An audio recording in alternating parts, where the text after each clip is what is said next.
গল্পের নাম মহাবীরের উদারতা। একদিন মহাবীর জঙ্গলের পথে হাঁটছিলেন। হঠাৎ এক ক্ষুধার্ত মানুষ তার সামনে এসে বলল, আমি 3 দিন কিছু খাইনি, একটু খাবার দিন।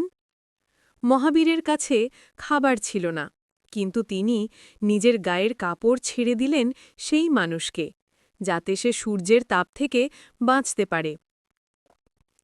এরপর এক শিকারী তাকে বন্দুক তাক করে বলল, আমার পথে দাঁড়িও না। মহাবীর শান্তভাবে বললেন, আমি তো তোমারই মতো জীব, আমাকেও বাঁচতে দাও। শিকারীর হৃদয় গলে গেল। সে অস্ত্র নামিয়ে রেখে বলল, তুমি সত্যিই মহাবীর। মহাবীর বললেন, ক্ষমা আর দয়া এই 2 মানুষের সত্যিকারের শক্তি। শিক্ষা। মহাবীর আমাদের শেখান, সহানুভূতি, দয়া আর ক্ষমাই মানুষকে সত্যিকারের বীর করে তোলে।